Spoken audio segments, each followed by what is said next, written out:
My grandfather used to say, success is like a glacier. What the world sees is small compared to the foundation beneath. I never truly understood his words until I became that glacier myself.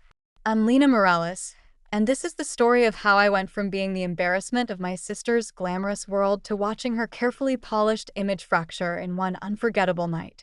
From a walk-up apartment above my family's Cuban bakery in Miami's Little Havana, I learned what sweat equity meant before I even hit double digits. By age 9, I was prepping pastry boxes and memorizing regulars' names. By 13, I was tracking inventory and catching accounting errors my uncle missed. Numeros, my grandfather would call out, waving a sticky notepad. I'd hop over, eager to dive in. We're spending too much on guava puree, I'd note. But if we bulk order with the cafe across the street, he'd chuckle, tapping my forehead. Business brain on a child's shoulders, he'd say. You'll make something big, Mija. While other kids played soccer, I ran margins and read about scalable operations. My parents worked sunrise to midnight to fund my scholarship at NYU. I owed them more than just good grades. At 23, I built a data-driven microloan platform that gained traction in immigrant communities. By 28, it became a multi-million-dollar venture, Solera Capital. Still, I kept quiet, preferring the shadows. That's when I met Ryan. It was at a tiny used bookstore off Coral Way. I was in yoga pants and an old college tee, skimming finance articles on my tablet, when he clumsily knocked over a stack of books. Whoa, sorry, he said, reaching to help. No worries, I replied, laughing. I'm Lena, Ryan. Let me buy you a cafecito for the mess. That cafecito led to lunch and eventually everything else. Ryan wasn't chasing IPOs. He was a public school civics teacher, grounded, genuine, and deeply committed to social equity. He cared about people. When Ryan proposed 6 months later, I said yes without hesitation. My family was thrilled, except for my sister, Camila. Camila and I had always been different. She took a more traditional path: business school, corporate ladder, sharp suits, and sharp elbows. As the marketing director of Vallon and Cross, one of Miami's top investment firms, she thrived on prestige. And she made it clear that while she loved me as a sister, she didn't quite respect me as an equal. So she said during a family dinner at her parents' house in Coconut Grove, swirling her wine like a judge at a tasting, "You're still running the bakery and your little app thing." I could have told her that Little App had just signed a multi-year contract with one of the largest private equity groups in the Southeast, but I didn't. Maybe I was still holding on to the quiet satisfaction of being underestimated. I'm still involved in both, yeah, I said, sipping my cafe. Well, someone has to keep the pastries flowing, she said with a smirk. I mean, not everyone can land a C-suite track position. Our mom jumped in with her usual diplomatic tone. Camila just closed a huge campaign for Vallon and Cross. The CEO personally thanked her. What they didn't know was that Vallon and Cross had been licensing analytical tools from my company for over a year and were currently in talks to expand. That's wonderful, I said genuinely. Camila beamed, assuming victory. Months passed in that familiar pattern, Camila subtly putting me down at every family event and Ryan gently encouraging me to brush it off. Then came the announcement.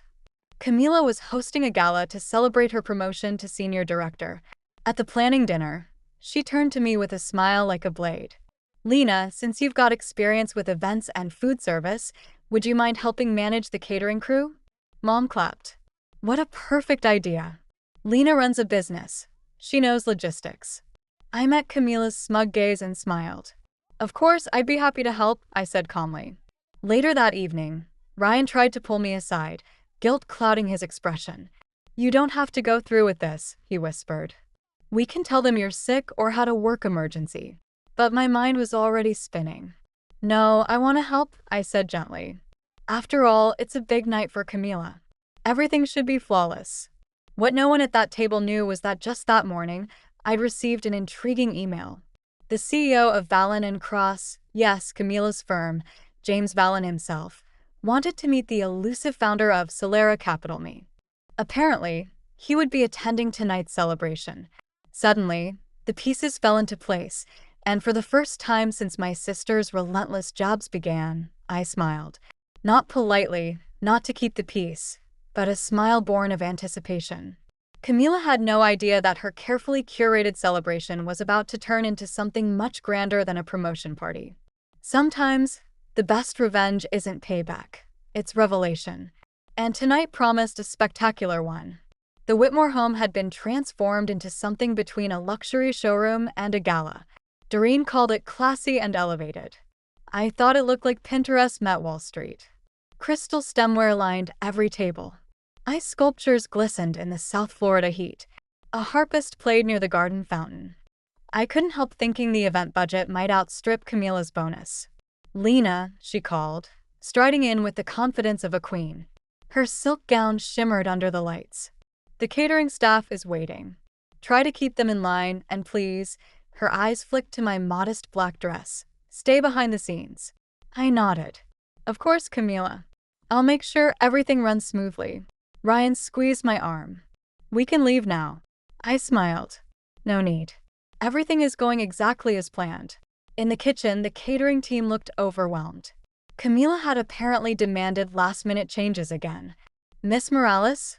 a young server asked nervously. "Your sister wants the champagne served exactly at 8:15 for her speech, but also wants ongoing tray service, and we're short 2 servers." I gave her a reassuring smile. "Don't worry. I've handled more chaotic nights in a bakery with no air conditioning. Let me help." If you've ever been underestimated by someone who should have supported you, stick around, because what happened next didn't just change the room, it changed the game.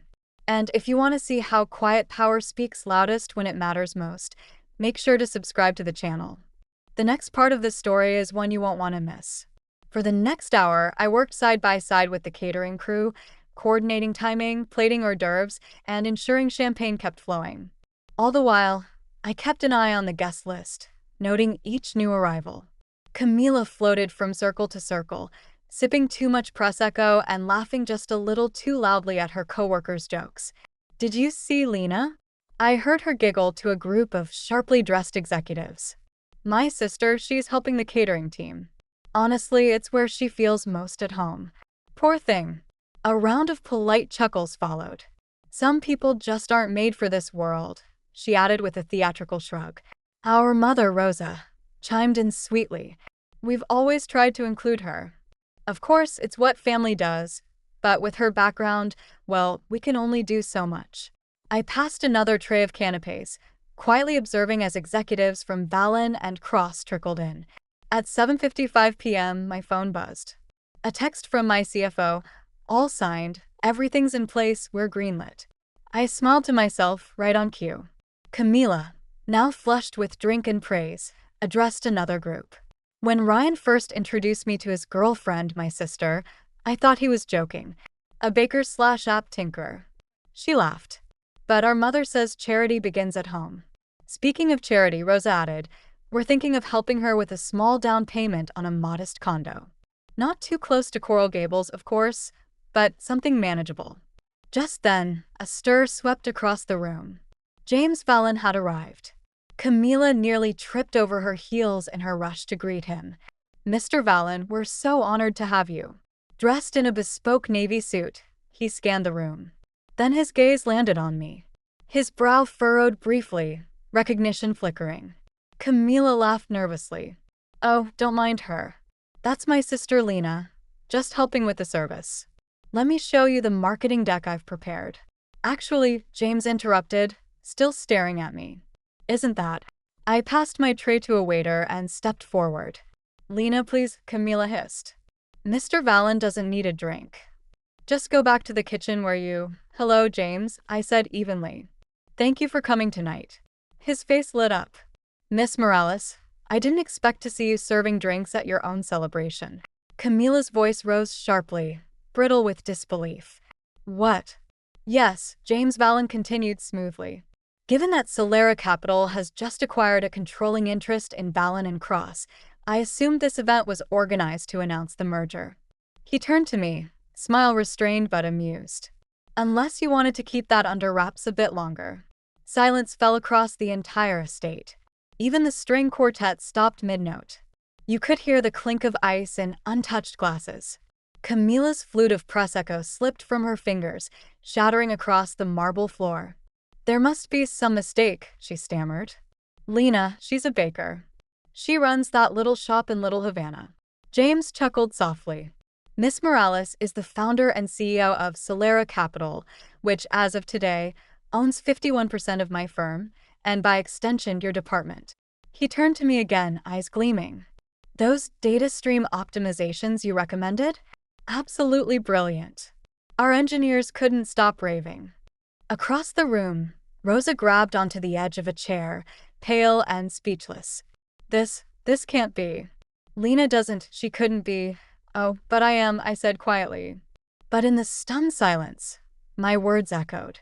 Solera Capital has been mine from the start, and as of 10 minutes ago, we officially own a majority stake in Valen and Cross. I turned to face Camila, including marketing. Her face had gone pale, her mouth opening and closing with no sound. But all those times you dismissed me, I finished for her. Treated me like I didn't belong. Like I should be grateful just to stand near your world. Ryan pushed through the stunned crowd. Lena, why didn't you tell me? Would it have changed anything? I asked, voice soft. Would you have stood up for me if you knew I was wealthy? Because you didn't when you thought I wasn't. He stepped back, speechless. James cleared his throat. Well, since everyone's gathered, shall we make it official? Solera Capital's new leadership of Valen and Cross. Gladly, I replied. Then I turned to Camila, smiling. I believe you had a speech prepared. Would you like to give it, or shall I? Camila trembled, then fled the room. Rosa followed in stunned silence. I lifted a champagne glass from a passing tray and gently tapped it. Ladies and gentlemen, I said, stepping forward. If I may have your attention. The ripple from that moment would shake my family to its core, and we were just getting started. Ryan had drifted toward the back of the room, looking dazed. My mother, Rosa, was nowhere in sight, likely having gone after Camila. My father, Hector Morales, who'd always been the quietest at gatherings, stood by the cocktail bar, nursing an empty glass and staring into it thoughtfully. After the formal announcement, James Valen pulled me aside. Well, he said, eyes twinkling, that was one of the more entertaining business reveals I've ever witnessed. Though I have to ask, why let them think you were just a baker for so long? I sipped my champagne, letting the question breathe. Because people reveal who they are when they think you're beneath them. He nodded. Well, their loss is our gain. I look forward to working with you properly this time. As the party wound down, Camila reappeared, makeup patched, composure forced, and fury barely restrained. She stormed straight toward me. You humiliated me, she hissed, in front of every major contact I built. No, Camila, I said, my voice calm. You humiliated yourself. I simply didn't stop you. I'll resign, she snapped. I won't work for you. That's your decision. But before you walk away, understand this. Every major firm in Miami already knows what happened tonight. Your comments about people like me while insulting your own CEO, that won't go unnoticed. Her shoulders sagged slightly. What do you want from me? I want you to learn. Starting Monday, you'll be working with our community outreach team. We're launching a program to support local restaurants and small businesses with better financial tools. She blinked. Reporting to who? To my mother, I replied. She still runs the family bakery. By choice, not desperation. She'll be leading the initiative. Camila's mouth opened, then closed. Then Rosa appeared right behind her. Lena, surely we can talk this through privately, she said, her voice cracking. We're family after all. I turned to face her fully. Family? For 3 years, you made me sit with the catering staff, cropped me out of photos, and talked about me like I was a charity case. When exactly did I become family? We didn't know, she murmured, that you had money. That's the point. You assumed I wasn't worth respect because you thought I was poor. That's when Hector stepped forward, setting down his glass. Everyone turned to look. She's right, Rosa. We've treated her terribly, my father Hector said, his voice low but firm as he turned to my mother. I sat by, he continued, looking at me now, and watched our values decay into pride, prejudice, and shallow appearances. Maybe it took this to wake us up. Finally, Ryan stepped forward. The room had emptied, leaving only the family and the wreckage of assumptions. Why didn't you tell me? He asked quietly. I wanted to, I replied. So many times, but every time you stayed silent while your family mocked me, I realized something. If you couldn't respect me as a baker, then you didn't deserve to know me as a CEO. I love you, he said, desperation thick in his voice. Love without respect isn't love that lasts, Ryan. Every time you let your family treat me like less than human, you revealed what our relationship was really worth. I can change now that I understand. I looked at him unmoved. Now that you understand I'm rich? That's not growth, that's adaptation. I slipped off my wedding ring and placed it on the edge of the marble table. I filed for divorce last week. You'll be hearing from my attorney. Lena, please. I turned to Camila. I'll be meeting with Fallon and Cross's board tomorrow. But you? You'll be reporting to my mother at the bakery on Monday. She doesn't tolerate lateness. Then I looked at Rosa. The estate looks lovely tonight. You should enjoy it while you can. Her eyes narrowed. The bank approved my bid this morning. It's now the Morales Foundation for Opportunity, our new nonprofit headquarters for training and uplifting Florida's service workers. Their stunned expressions were priceless, but I didn't linger. Outside, the warm breeze brushed past me as my phone buzzed. Coming to the bakery for late dinner. Your father made your favorite. I smiled. Be there in 20 minutes later, I was back where it all started, in my parents' bakery, eating empanadas and laughing about the evening's chaos. People like that, Mom said, shaking her head, they need hard lessons. Success without humility, Dad added, is like sugar without yeast. Looks sweet, never rises. As I helped close up, yes, the CEO of Solera Capital still wipes counters, I thought about the journey. The little girl who once counted coins now counts capital in billions. But my true wealth? It's always been respect, integrity, and the courage to know my worth. If my story reminded you of your own journey, of being underestimated, dismissed, or told you weren't enough, I'd love to hear from you. Share your story in the comments. Let's build a space where quiet strength is celebrated. And if you believe that respect matters more than status, that success without humility means nothing, subscribe and stay connected. I built my empire brick by brick, but it started with knowing my worth. My advice? Never let anyone else define your value. Keep building even when no one's watching. Especially then, because that's when character, not just success, is truly forged.